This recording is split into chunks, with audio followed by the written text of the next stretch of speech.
Hello everyone and welcome to another Modswell video. I am your host Maxwell. You may have noticed that I actually missed last week's episode. Honestly, I was just really busy with work, setting up a new PC for editing videos, and of course the new Destiny DLC. I think the next few weeks will see me really busy before it eases off, but I will do all I can to ensure I get the videos out there. We are back this week taking a good old look at a brand new mod. Well, at least a brand new mod for Xbox. I am certain by now you will have seen Legacy of the Dragonborn pop up in some way or another. Naturally, it is a very large file, so maybe you haven't given it a go just yet because you're waiting for a fresh order that it would suit. Maybe you're just waiting for someone like me to come along and give you an appraisal of the mod. So that's exactly what I'm going to do. Legacy of the Dragonborn is a hard mod to define, because in essence it's giving you everything. It leaves new items and locations across Skyrim for the player to find on their quests, a gallery to display these items and new trophies earned, incorporates unique items from previous games into the world, it adds a new player home, a brand new quest line, a fantastic new guild for you to quest with, an ability to craft replicas of unique items specifically so you can leave the real one on display in the gallery. It does this and so much more. On the surface, it is the kind of mod that you would want to build around. Clearly, authors have felt the same way too, seeing as so many patches have been created.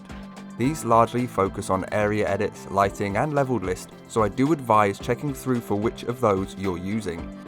I'd also search up all of your key mods just to be safe. However, I'm literally just using the patches for Lux and OW, and I'm having no issues whatsoever.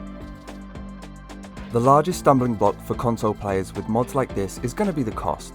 At 1023.1 megabytes, this mod represents a fifth of your reserve space.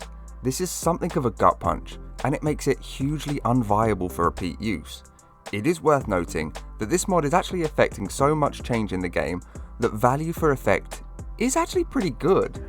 And I'll demonstrate that by diving a little bit further into some of the features I mentioned earlier. First up is the gallery. You'll find this in Solitude by the Blue Palace.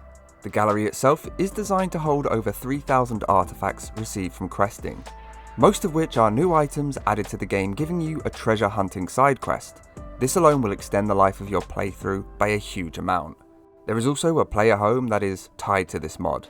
This home acts like a hub for all of your crafting needs, smithing, enchanting and even alchemical stations set up. But what's cool is some of the custom assets to assist with these builds. This player home has room for your family, a treasure room and your usual amenities like storage. I've never been overly fond of player homes, but having one of this standard slipped into a game-changing mod or a new quest is actually a really nice touch. Next I want to talk about the quest line, or rather let the mod author's words fill you with some idea of the magnitude of this project. The true destiny of the Dragonborn comes to light in an extensive main questline that seeks to bring together relics from those tied to two aspects of the Chim El Adabal, Lorcan and Akatosh. This completely rewritten quest allows those who played in the past to play anew with new foes, new paths and new outcomes. Essentially, questing is never going to be the same over and over again. Adding randomness back to the game is extremely important when it comes to a game like this, where, let's be honest, most of us are on our 5th purchase of the game and have lost count of the number of playthroughs. Randomness means replayability to a certain degree. It's never going to be perfectly random, but this does enough to make an actual difference. Beyond all of this, we also get the Explorers Guild. This one is a little different from your average guild. In Skyrim, things basically work one way. Meet guild, perform tasks for guild, after way too short of a time become highly trusted and usurp the leadership. The Explorers Guild adds another slice of something new to your game. Simply put, this time, you make the guild known as the Explorer Society. You go out and you recruit for the new group, send them on missions and grow your reputation. The guild comes with its own questlines and bosses to combat for notoriety. Some of the boss fights are really great fun too. I bring these 4 things up for a reason. They're meant to talk about what I think this mod does better than anything else available. It is highly replayable.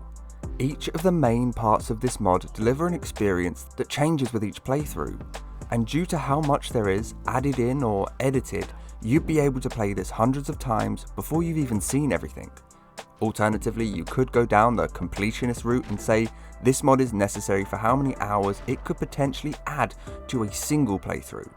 Longevity and replayability are two of the most important factors when it comes to these kind of mods, especially when they're asking for such a huge amount of your reserve space, which yes, I understand isn't a problem for PC players, but most of my followers play on Xbox, where that is a huge deal.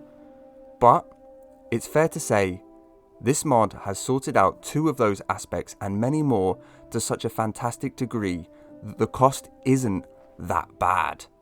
In conclusion, I think this mod should be played.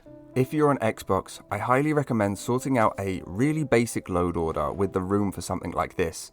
I actually have a basic order that I use for a base for all my other orders. I will be sure to release this soon, as you can very easily slot in these DLC style mods without much hassle. That will be coming pretty soon, maybe even the next video, as I likely have so much ghost base at this point that a fresh start is actually going to be needed. And on that, I'm going to call it. I have left links to this mod in the description. However, I have neglected the patches as there are simply too many and there wouldn't be room. On top of this, I've left links to all of my load orders, my Discord page and the Xbox mod subreddit. Those are two really helpful communities for anyone apprehensive about trying huge mods like this out, or that just need some general help. Speaking of, if this has been helpful, I would really appreciate those likes and of course subscriptions. But either way, thank you for watching and I do hope to see you in the next one.